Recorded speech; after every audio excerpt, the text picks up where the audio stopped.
What happens when a country music icon sits down expecting a routine morning show interview and instead finds himself dropped into a verbal minefield that no one saw coming? It took only one pointed question from Sonny Hostin to turn a cheerful segment into one of the most jaw-dropping moments daytime television has ever seen.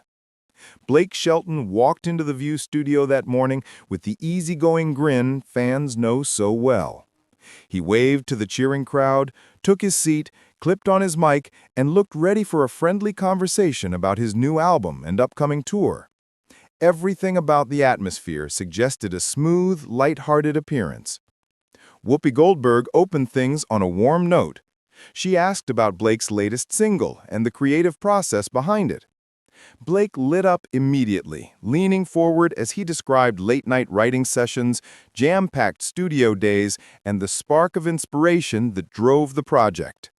The audience soaked it in, nodding and applauding at the right moments. Joy Behar jumped in next, asking about touring and whether Blake was excited to get back in front of fans. Blake laughed, saying he couldn't wait, that nothing compared to thousands of voices singing along with him on stage. The crowd cheered again. Everything felt normal, comfortable, fun. Then the temperature in the room shifted. Sonny Hostin leaned forward, expression firm, eyes locked on Blake. The warmth that had filled the studio moments earlier dimmed. "Blake," she began, "I need to ask you something that's been on my mind. You're from Oklahoma.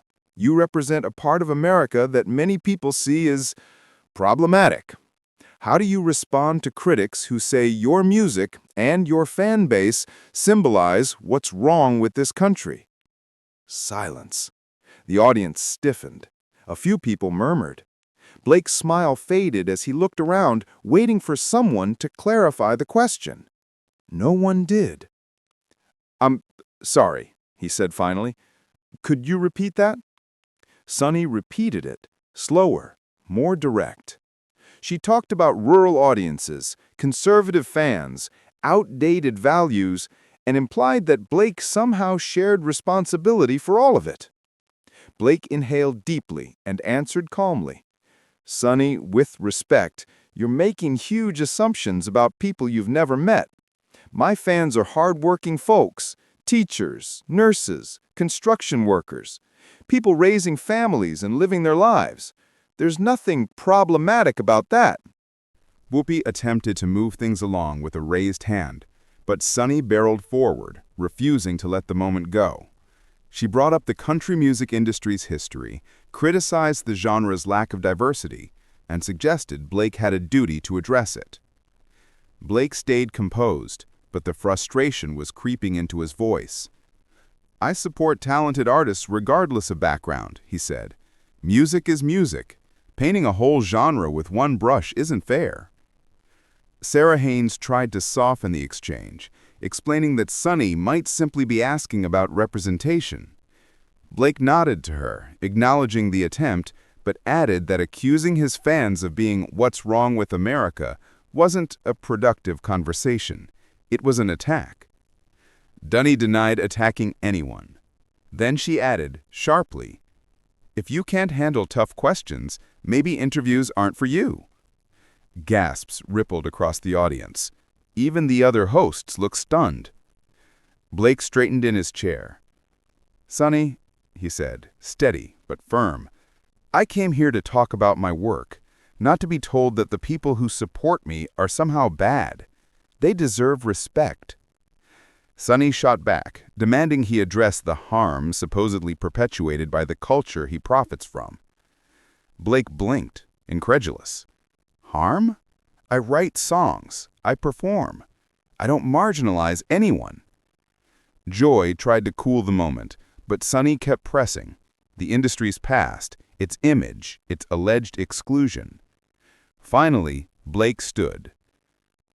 "I've been respectful since I walked in, but you're not interested in a real dialogue. You decided who I was before this even began. I'm not going to sit here while you insult me or my fans." Sonny rose too. "No one's insulting you, Blake. If you can't handle tough questions, maybe interviews aren't for you. The word privilege hit the air like a spark in dry grass. Blake laughed, but it was the hollow, disbelieving kind. Huh, you're lecturing me on assumptions while making them non-stop, and I'm the one with privilege. That's something. Whoopi finally stepped between them, voice raised, insisting the whole thing stop. But it was too late. Blake shook his head. No, I'm done. I'm not sitting back down. Sonny scoffed. Of course. Walk away when it gets uncomfortable. That was it. Blake unclipped his mic, placed it on the chair, and said quietly, I'm not running. I'm leaving because I won't stay where basic decency isn't shown. Sarah pleaded with him to stay. Joy reminded him of past good interviews. But Blake was already heading toward the edge of the stage. He looked back once, directly at Sonny. You could have asked real questions. You chose hostility. That says a lot. Sonny responded that she was just being honest. Blake replied that honesty means dialogue, not accusations. Whoopi ushered them apart and tried to regain control, but the audience had already erupted, some stunned silent, some whispering, some even clapping for Blake. Sonny scolded them, which only fueled the tension further. Blake called back. They're clapping because they know unfair treatment when they see it. Then he disappeared backstage. From there, the show fell into chaos. Arguments broke out during commercial breaks. The hosts bickered. Producers panicked. Social media exploded. Clips spread everywhere. Audiences overwhelmingly sympathized with Blake, accusing Sonny of ambushing a guest with politically charged assumptions.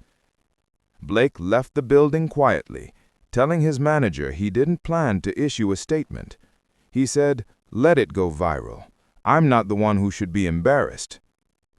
Inside the studio, Whoopi confronted Sonny about crossing a line. Sonny insisted she'd done her job. Joy insisted she'd gone too far.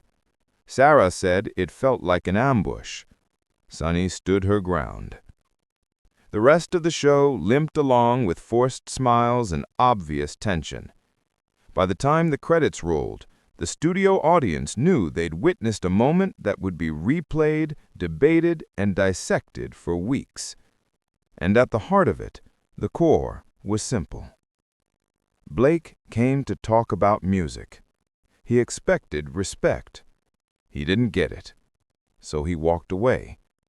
Not because he was weak, but because sometimes the strongest thing you can do is stand up, say enough, and walk out with your dignity intact.